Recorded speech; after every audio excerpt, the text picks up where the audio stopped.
आज का हम लोग का टॉपिक होगा बिल ऑफ एक्सचेंज। इस टॉपिक में हम लोग मल्टीपल चॉइस क्वेश्चंस के बारे में सीखेंगे। लेकिन मल्टीपल चॉइस क्वेश्चंस को सीखने से पहले हम बिल ऑफ एक्सचेंज के बारे में जानें, उनमें आने वाले टर्म्स जो उसमें वर्ड्स आएंगे उसके बारे में जानें। तो पहले हम बिल ऑफ एक्सचेंज के बारे में जानते हैं कि देखो, जो बिजनेस का प्रेजेंट एरा है इसमें बहुत बड़ा इंपॉर्टेंस रोल क्रेडिट का है। क्रेडिट का मतलब उधार। तो क्रेडिट के आने से बिजनेस में परचेजिंग और सेल्स काफ़ी बढ़ गए हैं और बिजनेस ज़्यादा से ज़्यादा प्रॉफिट अर्न करने के लिए गुड्स को कैश के साथ साथ क्रेडिट सेल भी कर रहा है। लोग कैश के साथ साथ क्रेडिट परचेज भी कर रहे हैं। तो अब जो क्रेडिट सेल्स या क्रेडिट परचेज हो रहे हैं तो उस पर जो मनी हमारी मार्केट में है क्रेडिट के रूप में, उसकी सिक्योरिटी कैसे हो, कैसे उसको सिक्योर्ड किया जाए और हम कैसे अपने पेमेंट्स को इजीली ले और दे सकें। इसके लिए बहुत सारे क्रेडिट डॉक्यूमेंट्स आए जिनको अलग अलग एक्ट से उनको प्रोटेक्ट किया गया। तो उन्हीं क्रेडिट डॉक्यूमेंट्स में एक डॉक्यूमेंट है बिल ऑफ एक्सचेंज।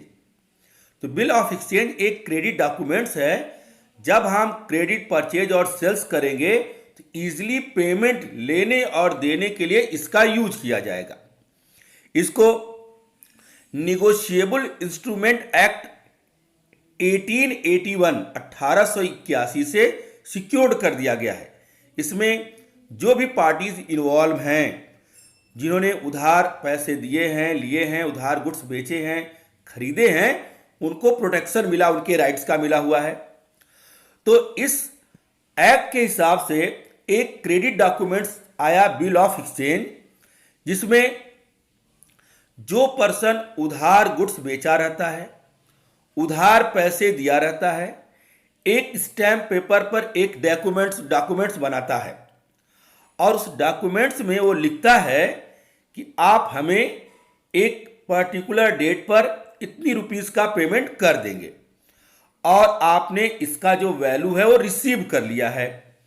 और उसके बाद जो उधार खरीदा रहता है या उधार पैसा लिया रहता है उस पर अपना एक साइन कर देगा, एक्सेप्ट कर देगा, हम ऐसा करेंगे, और ये डॉक्यूमेंट साइन करने के बाद उधार बेचने वाले को दे देता है कि आप अपने इस बिल के पेमेंट डेट पर आइएगा और बिल को देने के बाद आप अपना पैसा हमसे ले लीजिएगा। तो अब ये जो बिल ऑफ एक्सचेंज बना, इसके अपनी कुछ कैरेक्टरिस्टिक्स हैं। यह एक अनकंडीशनल पेमेंट ऑर्डर होता है। इसमें कोई कंडीशन, शर्तें नहीं रखी जाती हैं और साथ ही साथ इसमें एक रिटन डॉक्यूमेंट है। ये इस रिटन डॉक्यूमेंट्स पर जो उधार गुड्स बेचा है उसकी भी साइन होगी और जो उधार गुड्स खरीदा है उसकी भी साइन होगी। और साइन करने के बाद इसको ये दे दिया जाएगा कि आप इसको अपने पास रखे रहो, या जो भी इस बिल को लेकर आएगा हम उसको एक पर्टिकुलर डेट पर जो उस पर लिखा होगा उसमें हम पेमेंट कर देंगे। तो देखिए, जब हम बिल ऑफ एक्सचेंज जो आएगा, जो मार्केट में ड्रॉर लिखा है उसको ड्रॉई ने एक्सेप्ट किया है, तो इसमें कुछ पार्टीज भी इन्वॉल्व होंगी। तो पार्टीज के बारे में सबसे पहले जाने। इसमें एक होगा ड्रॉर। तो जो ड्रॉर होगा, तो ड्रॉर जो उसको बोलेंगे जो उधार गुड्स को बेच रहा होगा या जो उधार में पैसे दे रहा होगा, जो क्रेडिट सेल कर रहा होगा या क्रेडिट उसने अमाउंट के रूप में दिया है। और अकाउंट्स की लैंग्वेज में इसको क्रेडिटर्स बोला जाएगा। ये क्रेडिटर्स कहलाएगा उधार गुड्स के बेचने वाले को। और यही जो होगा उस बिल को ड्रॉ करेगा, उस बिल को लिखेगा कि आप मुझको ये सम, ये रुपीस एक पर्टिकुलर डेट पर देंगे। तो जो उधार गुड्स बेचेगा, जो बिल को लिखेगा, उसको ड्रॉअर बोला जाएगा। एक पार्टी इसमें होगी ड्रॉई। तो ड्रॉई का मतलब वो पर्सन होगा जो उधार गुड्स खरीदा है जिसने उधार गुड्स परचेज किया है, तो उसको हम लोग ड्रॉई बोलेंगे, और वो अकाउंट्स की लैंग्वेज में डेटर्स कहलाएगा। और वो उस बिल पर जिसको ड्रॉर लिखा होगा साइन करके एक्सेप्ट करेगा कि हम इस पर्टिकुलर डेट पर आपको पेमेंट कर देंगे। इसमें एक थर्ड पर्सन आएगा जिसको पेई बोला जाएगा। पेई का मतलब वो पर्सन जो एक पर्टिकुलर डेट पर, जो उस बिल की ड्यू डेट है जिस पर उसको पेमेंट होना है, वह ड्रॉई के पास बिल लेकर जाएगा और उस बिल का पैसा रिसीव कर लेगा। तो यहां पर अभी हम लोग देखें कि जो ड्रॉअर है, जो उधार बेचा है, उसने बिल को ड्रॉ किया, लिखा और कहा कि आप हमको एक समय के बाद इस पर पैसे पेड करोगे। तो पेई के रूप में हम लोग क्यों ड्रॉअर को ही नहीं मान रहे हैं, क्यों पेई एक नया वर्ड ला रहे हैं? तो ये जो हमारा bill of exchange instrument act 1881 है, इसमें कुछ हमें अलग से फैसिलिटीज भी दी गई हैं। जैसे नंबर 1 सुनिए कि हम एक ड्रॉअर हैं और हमने क्रेडिट सेल कर दिया है और एक डेट फिक्स की गई कि इस डेट पर इस बिल का पेमेंट होगा, और उस डेट पर हम ड्रॉअर ही उस बिल को ड्रॉई के पास लेकर गए, ये बिल है, आप इसका पेमेंट कर दो। और जब ड्रॉई हमें पेमेंट करेगा तो हम पेई हो गए, ड्रॉअर ही पेई हो गया। इस एक्ट में एक फैसिलिटीज और है, क्योंकि अब काफी प्रोटेक्टेड है, सिक्योर्ड एक्ट बनाया गया है, जिसमें किसी भी पार्टीज को लॉस होने के चांसेस नहीं होते हैं।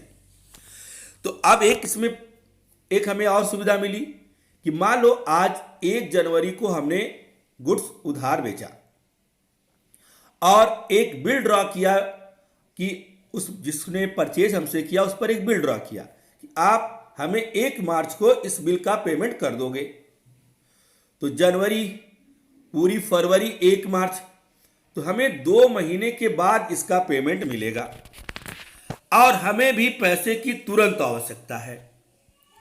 तो हमारे बिजनेस का जिस बैंक में एक अकाउंट खुला हुआ है, करंट अकाउंट खुला हुआ है, तो बैंक ये फैसिलिटीज देता है कि आप उस बिल को जो आपको ड्राई ने दिया है, जिसका पेमेंट आप कुछ महीनों के बाद पाओगे, लाओ हमारे यहां उसको मॉर्गेज कर दो, हमको दे दो, हम तुम्हें तुरंत पेमेंट कर देंगे।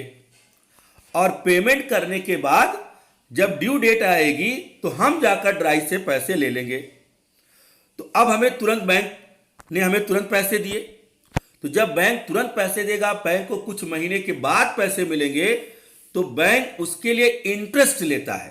तो इंटरेस्ट को बिल ऑफ एक्सचेंज की लेसन में डिस्काउंट करना कहेंगे कि बिल ने उस बिल को कुछ डिस्काउंट पर हमें पेमेंट कर दिया। वह डिस्काउंट एक तरह से समझ लो, बैंक जो 2 महीने वेट करेगा, 3 महीने वेट करेगा, उसका वो इंटरेस्ट ले लेता है। तो अब जब ड्यू डेट आएगी तो अब यहां पर ड्रॉअर पैसा मांगने नहीं जाएगा, बिल किसके पास है? बैंक के पास है, और बैंक उस बिल का पैसा ड्राई के पास मांगने जाएगा, और ड्राई जब बैंक को पेमेंट करेगा तो वहां पर पेई जो होगा वो बैंक हो जाएगा। इसमें एक फैसिलिटीज और है कि हमें जो बिल मिली है, हम ड्रॉअर हैं, हमें जो बिल मिली हुई है, जो ड्राई ने एक्सेप्ट कर हमको दिया है, हम किसी थर्ड पार्टी को भी ट्रांसफर कर सकते हैं। जैसे मान लो हम ए हैं, हमने बी को गुड सेल किया और बी ने कहा कि हम 2 महीने बाद इसका पेमेंट करेंगे। तो फिर हमने क्या किया कि उस बिल को एक्सेप्ट करके जब बी ने हमें दिया, तो मान लीजिए हमने सी से गुड्स परचेज कर लिया और सी से हमने गुड्स परचेज किया, तो अब सी कह रहा है कि आप हमें एक बिल लिख रहा है कि हम आपके ऊपर एक बिल लिख रहे हैं जिस पर कि आप एक्सेप्ट करके हमें दे दो। तो हमने सी से कहा कि नहीं, इसी अमाउंट की एक बिल हमारे पास पहले से है जो हमको बी ने दिया हुआ है, उसको हम आपको दे देते हैं, और जब इस बिल की ड्यू डेट आएगी तो आप जाकर बी से पैसा ले लीजिएगा। तो यहां पर जो ए ने अपनी बिल बी से पाया था वो सी को दे दिया, और वो बिल सी के पास चली गई। सी डी को भी दे सकता है, डी ई को दे सकता है, लेकिन लास्ट टाइम पर जिसके पास बिल होगी वही पेमेंट मांगने जाएगा। तो यहाँ पर बिल सी के पास है और सी जब बिल का पेमेंट मांगने जाएगा बी के पास तो वह भी पेई कहलाएगा। तो यहाँ पर पेई 3 लोग हो सकते हैं। ड्रॉर बिल का पैसा मांगने ड्राई के पास जाएगा तो ड्रॉर को पेई बोलेंगे। अगर बिल को ड्रॉर ने बैंक से डिस्काउंट करा लिया है तो बैंक जाएगा ड्राई के पास पैसा मांगने तो बैंक पेई कहलाएगा। और अगर बिल को ड्रॉर ने दूसरे किसी पार्टीज को ट्रांसफर कर दिया है तो वो पार्टी जाएगी पैसा मांगने और उस पार्टी को हम लोग इंडोर्सी बोलेंगे और इंडोर्सी जो है बिल का पेई कहलाएगा। इसमें 3 इस तरह की बातें आई, 3 पार्टीज इन्वॉल्व हुई। अब इसमें देखो बिल के काइंड्स के बारे में आओ। बिल जो हम काइंड्स बिल के कितने प्रकार होंगे, कितने तरह की होंगी, इसमें देखो on the basis of time के हिसाब से जब बिल का डिवीजन हम लोग करेंगे तो बिल 2 तरह की होगी, एक डिमांड बिल होगी और एक टेन्योर बिल होगी। तो डिमांड बिल का मतलब होगा कि जब हम बिल ड्राई के सामने प्रेजेंट कर दें तो उनको तुरंत पैसे दे देना है। जब हमने बिल उनके सामने प्रेजेंट किया तो तुरंत वो हमको पेमेंट कर देंगे, तो उसको डिमांड बिल बोला जाएगा। एक टेन्योर बिल होती है। टेन्योर बिल का मतलब होता है कि जैसे बिल लिखी गई 2 महीने की और 2 महीने की 3 महीने की बिल जब लिखी है तो उसकी एक ड्यू डेट आएगी कि पर्टिकुलर इस डेट पर हमें आप पेमेंट करोगे। तो निगोशिएबल इंस्ट्रूमेंट एक्ट में 3 दिन अलग से दिए गए हैं कि जैसे 1 तारीख हमारी ड्यू डेट आई, 1 तारीख को इस बिल का पेमेंट होगा, तो निगोशिएबल इंस्ट्रूमेंट एक्ट में 3 दिन और जोड़ा गया, 2, 3 और 4। तो 4 तक उसका पेमेंट ड्राई कर सकता है। इन 3 दिनों के अंदर ड्रॉर उसके ऊपर कोई लीगल एक्शन नहीं ले सकता। 3 डेज उसको एक्स्ट्रा दिए गए हैं, तो जो 3 डेज एक्स्ट्रा देकर पेमेंट होगा उसको टेन्योर बिल कहा गया है। तो अब देखो इसमें 3 डेज एक्स्ट्रा में 2 पॉइंट्स आप अभी क्लियर कर लो कि अगर मान लो 1 के बाद हमने 2, 3 और 4 3 दिन जोड़ा, उस दिन कोई पब्लिक हॉलीडे है, पहले से ही गवर्नमेंट ने डिक्लेयर किया हुआ कि इस दिन एक पब्लिक हॉलीडे होगा, तो अब पब्लिक हॉलीडे 4 को आ गया, तो अब उस बिल की जो ड्यू डेट है 1 दिन पहले होगी, प्रीसीडिंग द डेट हो जाएगी, 1 दिन पहले होगी और हम लोग 3 को ही पेमेंट करना होगा। और अगर उस दिन कोई इमरजेंसी हॉलीडे हुआ, अचानक गवर्नमेंट ने डिक्लेयर किया कि नहीं 4 तारीख को हम बाजार, हमारी मार्केट, हमारे बैंक ये सब बंद रहेंगे, तो बिल की जो ड्यू डेट है वो फॉलोइंग डेट, अगले दिन यानी 5 तारीख को आएगी। तो टेन्योर बिल में 3 डेज एक्स्ट्रा जुड़ते हैं। उन 3 डेज में यानी ड्यू डेट के बाद 3 दिन, तो ड्यू डेट के बाद 3 दिन तक ड्रॉर कोई लीगल एक्शन नहीं ले सकता है, तो वह 3 डेज ग्रेस डेज कहलाएंगे। अगर पब्लिक हॉलीडे पड़ा है ग्रेस डे के 3 दिन जोड़ने के बाद तो 1 दिन पहले पेमेंट होगा, और अगर कोई इमरजेंसी हॉलीडे पड़ा है तो 1 दिन बाद पेमेंट किया जाएगा। और on the basis of use के हिसाब से अगर हम बिल का डिवीजन करते हैं तो बिल 2 तरह की होती है। एक होती है ट्रेड बिल। ट्रेड बिल में 2 पर्सन इन्वॉल्व होंगे, वे या तो आपस में उधार गुड्स खरीदे बेचे होंगे उसके लिए बिल ड्रॉ होगी, या उधार पैसे दिए लिए होंगे उसके लिए एक बिल ड्रॉ होगी। तो जो उधार गुड्स बेचा है या जो उधार पैसे दिया है एक बिल ड्रॉ करेगा, और जो उधार गुड्स खरीदा है, परचेज किया है, उधार पैसे लिए हैं, उस पर वो साइन करके एक्सेप्ट कर लेगा। तो यह बिल हुई जिसको ट्रेड बिल बोला जाएगा। एक होता है म्यूचुअल अकोमोडेशन बिल, एक दूसरे की हेल्प करने के लिए लिखी गई बिल, जिसका मतलब देखो एग्जांपल समझो, जैसे एक पर्सन ए है, उसको पैसे की जरूरत है और वो बी नाम का एक पर्सन के पास जाता है और कहता है कि मुझको कुछ पैसे उधार दो, मुझको हमारे बिजनेस में जरूरत है। तो बी कहता है कि अरे मैं खुद तुम्हारे पास पैसे मांगने आने वाला था, मुझको भी पैसों की जरूरत है। तो अब यहां ए और बी दोनों को पैसों की जरूरत है, तो अब यहां पर ए बी के सामने एक प्रपोजल रखता है कि क्यों ना मैं तुम्हारे ऊपर एक बिल ड्रॉ करूं और उस बिल को तुम एक्सेप्ट कर लो और एक्सेप्ट करके मुझको वापस कर दो, और मैं उस बिल को अपने बैंक से डिस्काउंट करा लेता हूं। हमें इस तरह की फैसिलिटी इस एक्ट में मिली हुई है। तो डिस्काउंट करा लूंगा, तो जो पैसे मिलेंगे हम लोग आपस में बांट लेंगे और बांटने के बाद अपने अपने बिजनेस में यूज करेंगे। और जब ड्यू डेट आएगी, बैंक तुमसे पैसा मांगने आएगा, तो मैं अपना वाला हिस्सा जो ले चुका हूं तुम्हें दे दूंगा, तो मेरा वाला और तुम अपना मिलाकर उसका पेमेंट कर देना। तो ऐसी बिल जो ड्रॉ होती है उसको अकोमोडेशन बिल कहा जाता है। ये दो तरह की बिल के बारे में हम लोग इस टॉपिक में, इस लेसन में पढ़ेंगे। इसमें देखो एक वर्ड आएगा डिसऑनर्ड ऑफ बिल। तो डिसऑनर्ड ऑफ बिल का मतलब होगा कि जिस ड्यू डेट पर बिल का पेमेंट होना है, अगर उस ड्यू डेट पर पेई, चाहे वो ड्रॉअर हो, चाहे वो बैंक हो, चाहे वो इंडोर्सी हो, वो बिल को लेकर ड्राई के पास गया और ड्राई उस पर्टिकुलर डेट पर उस बिल का पेमेंट नहीं कर पाया, कोई भी रीजन हो, पैसे नहीं हो, कोई भी उसके सामने प्रॉब्लम आई, वो पेमेंट नहीं कर पाया। तो जब ड्यू डेट पर बिल का पेमेंट नहीं होता है किसी भी रीजन से, तो बिल का डिसऑनर्ड बोला जाता है कि ये बिल डिसऑनर्ड हो चुकी है। तो अब जिसके पास वो बिल होगी, चाहे ड्रॉअर, चाहे बैंक, चाहे इंडोर्सी, तो वो उस बिल को उस शहर में एक नोटरी ऑफिसर होगा, उसके यहां ले जाएगा, उस बिल को नोट कराएगा और कुछ फीस पेड करेगा। उस फीस को हम लोग इस बिल ऑफ एक्सचेंज में नोटिंग चार्ज के रूप में जानते हैं। तो उसको पेड कर देगा और वो बिल लीगली डिसऑनर्ड मान ली जाती है कि इस बिल का पेमेंट लीगली डिसऑनर्ड क्लियर कर दिया गया है। और फिर क्या करेगा नोटरी ऑफिसर, एक बार वो भी बिल के पेमेंट की ट्राई करेगा ड्राई से, और जब ड्राई उसका पेमेंट नहीं करेगा तो वो बिल को पर एक साइन कर देगा कि यह बिल लीगली डिसऑनर्ड कर दी गई है। यहां पर डिसऑनर्ड का मतलब ये होगा कि एक पर्टिकुलर डेट पर जो उस बिल की ड्यू डेट है, किसी भी कारण से उसको ड्राई पेमेंट नहीं कर पाता है। एक टॉपिक आता है डिस्काउंटिंग ऑफ बिल। तो डिस्काउंटिंग ऑफ बिल के बारे में हम शुरू में आपको बताए कि हमें यह फैसिलिटी है कि हमें अगर पैसे बिल का 2 से 3-4 महीने बाद मिलने हैं, हमें तुरंत पैसों की जरूरत है, तो अब हम अपने बैंक में उस बिल को देकर बैंक से पैसे एडवांस में ले सकते हैं। तो वो एडवांस में जब बैंक हमें पैसा देता है तो बदले में हमसे कुछ चार्जेज भी लेगा, जो बिल का वो वेट करेगा पेमेंट की डेट तक, तो उसको कहते हैं बिल से डिस्काउंट कराना बैंक से। इसमें देखो एक और पर्टिकुलर वर्ड आएगा days of grace.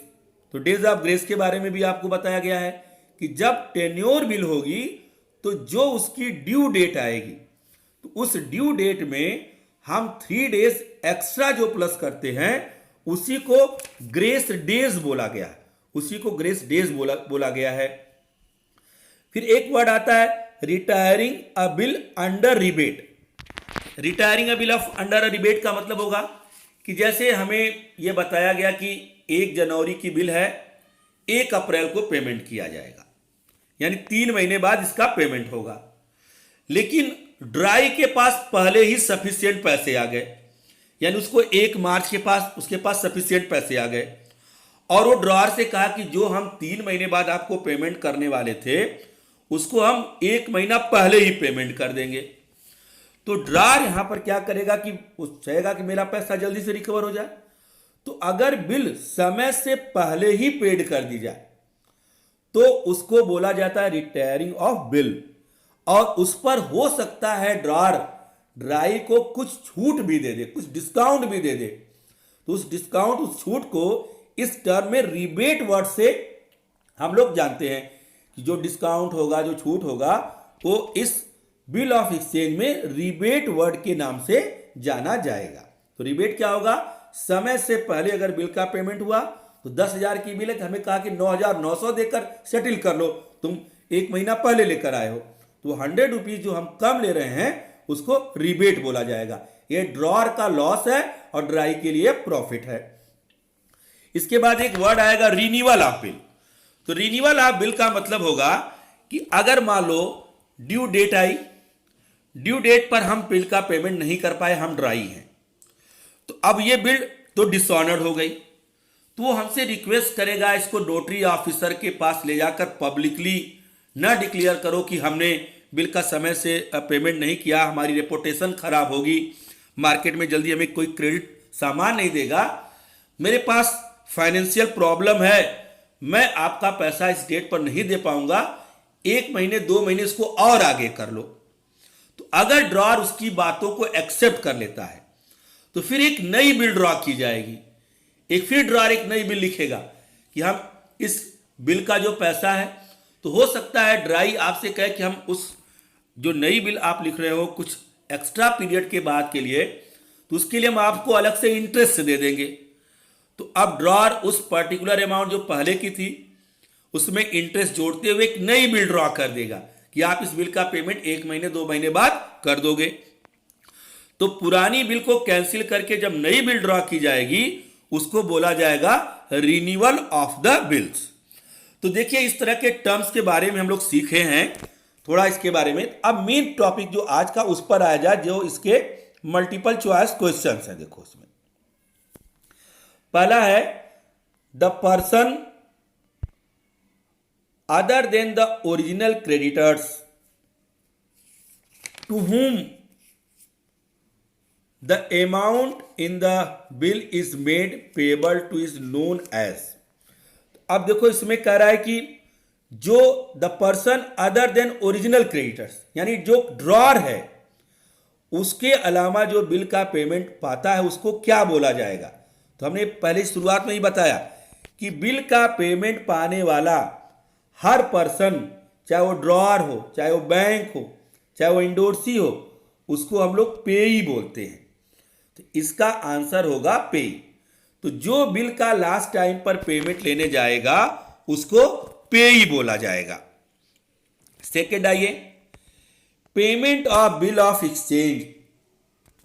Payment of bill of exchange is received by drawer, drawer कर सकता है, by drawer in due course due date, by endorsee, by bank. देखो ड्रॉअर भी कर सकता है, इंडोर्सी भी कर सकता है, बैंक भी कर सकता है, लेकिन इसमें एक वर्ड इस्तेमाल किया है by holder in due course of due date. जो ड्यू डेट पर उस बिल का होल्डर है, जिसके पास बिल है, वही पेमेंट पाएगा। तो ड्रॉअर भी हो सकता है, इंडोर्सी भी हो सकता है, बैंक। अगर ऑल ऑफ दीज दिया रहता तो हम लोग ऑल ऑफ दीज पर टिक करते, लेकिन यहां पर दिया by holder in due course of due date. जिसके पास लास्ट टाइम पर वो बिल होगी वही उस बिल के पेमेंट को रिसीव करेगा। फिर नेक्स्ट आइए, रिटायरमेंट ऑफ बिल मीन्स। तो देखो हमने शुरुआत में बताया कि रिटायरमेंट ऑफ बिल्स का मतलब होता है कि उस बिल्स का पेमेंट ड्यू डेट से पहले मिल जाना। तो यहां पर एक आंसर दिया cancellation of bill. Cancellation of bill का मतलब होगा कि हमने बिल को कैंसिल कर दिया। सेंडिंग बिल फॉर कलेक्शन, हमने बिल को कलेक्शन के लिए भेजा। यहां पर इंडोर्स कर दिया थर्ड पार्टी को। तो यहां पर कोई पेमेंट की बात नहीं कहा। तो लिखो देखो ये जो है दिया है making payment before due date. तो ड्यू डेट से पहले किया गया पेमेंट कहलाएगा रिटायरिंग ऑफ बिल का ये मीनिंग होगा। Eight the time of retirement of bill the acceptor debits. अब यहां पर देखो जर्नल के रूल पर आओ कि जब हमारी बिल पेमेंट करने के बाद एक्सेप्टर यानी ड्राई के पास आती है पेमेंट करने के लिए, तो अब वो जर्नल बनाएगा कि उसके पास बिल्स आई डेबिट और पैसा गया क्रेडिट। तो अगर एक्सेप्टर को डेबिट करने की बात आएगी तो उसके पास बिल आएगी, तो ड्रॉअर के लिए वो बिल्स रिसेबल कहलाएगी और ड्राई के लिए वही बिल्स पेबल कहलाएगी। तो वह बिल्स पेबल को डेबिट कर देगा। अगर क्वेश्चन में पूछा रहता कि किसको क्रेडिट करेगा, तो अगर वो कैश में पेमेंट किया तो उसके पास से कैश गया, कैश क्रेडिट। अगर चेक से पेमेंट करेगा तो चेक जाएगा, बैंक को क्रेडिट करेगा। तो एक्सेप्टर के पास जब बिल आएगी पेमेंट वो करेगा, तो तुरंत bill I what's come in debit और बिजनेस से पैसा गया क्रेडिट। यहां से आपको डेबिट पूछा है तो बिल्स पेबल अकाउंट को आप डेबिट करोगे।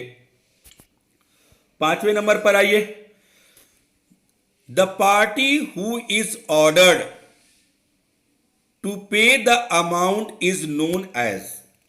अब देखो पार्टी जिसको ये कहा जाएगा कि आप इस बिल का पेमेंट करोगे, तो बिल के पेमेंट करने वाली पार्टी हर के लिए वो ड्राई होगा। चाहे ड्रॉर पेमेंट लेने जाए, चाहे बैंक पेमेंट लेने जाए, चाहे इंडोर्सी पेमेंट लेने जाए, हमेशा पेमेंट ड्राई को ही करना होगा। तो क्योंकि ड्रॉर ऑर्डर ड्राई को ही किया होगा कि आप इस बिल का पेमेंट करोगे, तो पेमेंट लेने वाला कोई भी हो सकता है, ड्रॉर हो सकता है, बैंक, इंडोर्सी, लेकिन पेई सिर्फ एक, जो पेमेंट करने वाला एक होगा और वो होगा ड्राई। 6 नंबर में देखो, अब in which of these a bill of exchange can not be disposed of. मतलब डिस्पोज का मतलब होगा एक पार्टी अपना उस पर लायबिलिटी हटा चुकी है। तो अब देखो इसमें discounting of bill, drawer bank को दे दिया, बैंक को दे दिया कि तुम पेमेंट लो, अभी बिल का डिस्पोजल नहीं हुआ है। Bank retain till maturity, drawer अपने पास बिल को रखा हुआ है। इंडोर्समेंट टू क्रेडिटर्स, क्रेडिटर जाकर कर लेगा डिस्पोज ऑफ, बैंक कर लेगा और यहां पर हम खुद कर लेंगे। लेकिन अगर बिल किसी भी कारण से डिस्ट्रॉयड है, बिल का किसी भी कारण से खराब हो गई है, तो इस बिल को हम लोग डिस्पोज ऑफ नहीं मानेंगे। डिस्ट्रॉयड बिल, उसको ड्राई को पेमेंट करना होगा, चाहे वो किसी भी कारण पर बिल चोरी हो गई, आग से जल गई, खराब हो गई, तो इसको हम लोग डिस्पोज ऑफ में शामिल नहीं करेंगे। फिर नेक्स्ट देखो, bills receivable book is the part of. तो देखो, जब जो बिल्स रिसेबल बुक्स है वह एक सब्सिडियरी बुक्स होती है। तो जो जितनी भी सब्सिडियरी बुक्स होती हैं वो जर्नल का पार्ट होती हैं। जो हम जर्नल बना रहे हैं, तो अगर हमारा बिजनेस बहुत लार्ज स्केल पर ट्रांजैक्शंस करता है तो कुछ ट्रांजैक्शंस के लिए अलग अलग बुक बना ली गई, जैसे cash book, purchase book, sales book, purchase return book, sales return book. उसी तरह बिल रिसेबल बुक्स भी हमारे पास है। तो बिल्स रिसेबल बुक जर्नल का एक पार्ट है, क्योंकि वो जर्नल की एक सब्सिडियरी बुक्स में आता है। X sold goods to I for ₹3 lakhs, half of the amount will receive in cash. तो 3 लाख का आधा हमें पैसे में मिल गया। And the balance through a bills receivable for what amount X should draw a bill of Y. तो 3 लाख का सीधा बहुत इजी, 3 लाख का आधा पैसे मिल गए, आधा ही उधार है, यानी 1,50,000 उधार है, तो 1,50,000 का ही बिल वो ड्रॉ करेगा। यहां पर आंसर हो जाएगा 1,50,000। फिर नेक्स्ट देखो, a person who endorse a bill is called. देखो, जो ड्रॉर है उसके पास बिल है, ड्रॉर अगर उस बिल को किसी दूसरे पर्सन को देगा वो इंडोर्सर कहलाएगा, और बिल पाने वाला इंडोर्सी हुआ। तो अगर इंडोर्सी भी किसी और दूसरे को बिल देगा तो वो इंडोर्सर कहलाएगा। इसका मतलब जो बिल को एक दूसरे को ट्रांसफर करता जाएगा उसको इंडोर्सर बोलेंगे। तो यहां पर जो हमारा होगा, a person who endorse the bill is called endorser. तो ड्रॉर भी इंडोर्सर हो सकता है, जो बिल पाएगा वो इंडोर्सी है, और इंडोर्सी भी अगर किसी दूसरे को बिल ट्रांसफर करेगा तो उसको भी हम लोग इंडोर्सर बोला जाएगा। देखो क्वेश्चन नंबर 10 पर आओ। At the time of dishonoured of an endorsed bill, which one और this account would be credited by dry. अब देखो, इसमें हमें ये जर्नल एंट्री के बारे में पूछ रहा है कि जब बिल डिसऑनर्ड होगी तो ड्राई किसको क्रेडिट करेगा, किसको क्रेडिट करेगा, यानी किसको लेनदार बनाएगा अपने बुक्स में। तो देखो, जो ड्राई होगा, बिल चाहे ड्रॉर के पास हो, बिल चाहे बैंक के पास हो, बिल चाहे इंडोर्सी के पास हो, उसकी लायबिलिटीज हमेशा ड्रॉर के लिए होगी। वो ड्रॉर को अपने यहां क्रेडिट करेगा। लेकिन जो ड्रॉर होगा वो अपने यहां जब क्रेडिट करने की बारी आएगी तो खुद अगर बिल होगी तो बिल्स रिसेबल को क्रेडिट करेगा, अगर बिल बैंक को दिया है तो बैंक को क्रेडिट करेगा, और अगर बिल इंडोर्सी को तो इंडोर्सी को क्रेडिट करेगा। लेकिन वो भी अपने यहां डेबिट सिर्फ ड्राई को करेगा। लेकिन यहां पर आपसे जो आंसर पूछा है कि जब बिल डिसऑनर्ड होगी तो इंडोर्सी किसको ये ड्रॉई किसको क्रेडिट करेगा? अगर वो बिल इंडोर्स हो चुकी है तो अगर वो बिल बैंक के पास रहेगी तब भी वो ड्रॉअर को क्रेडिट करेगा, अगर बिल ड्रॉअर के पास है तब भी वो ड्रॉअर को क्रेडिट करेगा। यानी एवरी कंडीशन में जो ड्राई है वो हमेशा ड्रॉअर को ही क्रेडिट करेगा, बिल चाहे उसके पास मांगने कोई गया हो और वो बिल डिसऑनर्ड हो गई हो।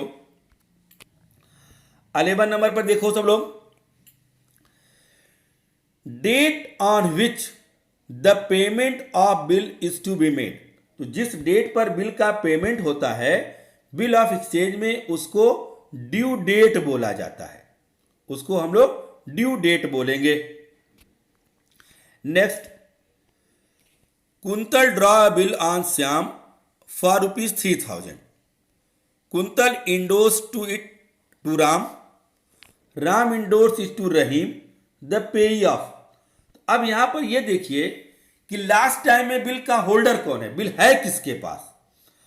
तो पहले कुंतल के पास बिल थी, कुंतल ने उसको राम को दिया, राम ने उसको रहीम को दे दिया, तो लास्ट टाइम में बिल रहीम के पास है, तो रहीम ही इस बिल का पैसा मांगने श्याम के पास जाएगा, तो इस बिल का जो पेई होगा वो रहीम होगा। तो लास्ट टाइम में जो बिल का पेमेंट मांगने जाता है उसको हम लोग पेई बोलते हैं और वो रहीम होगा। If the due date is a public holiday, what will be the due date of the bill. देखो हमने शुरुआत में बताया था ग्रेस डेज की, जब एक्सप्लेनेशन कर रहे थे हम लोग, तो वहां पर ड्यू डेट की बारी आई, तो कह रहा है कि अगर वो पब्लिक हॉलीडे है, यानी पहले से ही हमारी हॉलीडे डिक्लेयर्ड है और वो उसी दिन हमारी ड्यू डेट पड़ रही है +3 डेज ऐड करने के बाद, तो वहां पर ड्यू डेट हमारी जो होगी वो एक दिन पहले आ जाएगी, यानी प्रीसीडिंग द डे होगा। और अगर उस दिन इमरजेंसी हॉलीडे आता तो उसके नेक्स्ट डे बाद हमारी ये ड्यू डेट चली जाती। फिर नेक्स्ट देखो, on 1 August 2015 X draw a bill on Y for 30 days after sight. After sight का मतलब बिल दिखाने के बाद 3 दिन जोड़ने की बात आई है। The date of acceptance is 8 August 15, due date of. अब देखो जिस दिन से बिल एक्सेप्ट की गई है, आफ्टर द साइट है यह, तो आफ्टर द साइट में कहा गया कि जिस दिन बिल एक्सेप्ट होगी उसी दिन से हम लोग ड्यू डेट को काउंट करेंगे +3 डेज जोड़ेंगे, तो बिल है 30 डेज की। अब देखो यहां पर अगस्त में 1 2 3 4 5 6 7 दिन निकल चुके हैं। अगस्त है 31 मार्च का, तो 8 मार्च से लेकर 31 मार्च तक कुल 23 दिन पड़ेंगे, और बिल है 30 डेज का, तो अब अगस्त में 23 दिन बचे, फिर सितंबर में आएंगे तो 7 हो गया, 23 + 7 30 दिन हो गया, 30 दिन की बिल हो गई। अब 7 के बाद 3 दिन और जोड़ो, ग्रेस डेज 8 9 और 10, यानी 10 सितंबर जो होगा इस बिल की जो होगी वो ड्यू डेट मानी जाएगी। तो यहां पर देखो 30 डेज पर काउंट किया गया है, तो डेज पर हम लोगों ने काउंट किया +3 डेज ऐड किया। तो ये देखना कि इस अगर क्वेश्चन में आफ्टर द साइट दिया है तो जो बिल की एक्सेप्टेंस डेट होगी उसी से डेट को आप काउंट करना, मंथ होगा मंथ, डेज होगा डेज, 3 डेज प्लस कर देना। If bill drawn on 3 July 2015 for 40 days payment must be made on. अब देखो यहां पर बिल 40 डेज की है और 3 जुलाई को यह ड्रॉ की गई, तो जुलाई भी 31 का, जुलाई में 2 दिन निकल गए। अब जुलाई में जो बचा हमारा,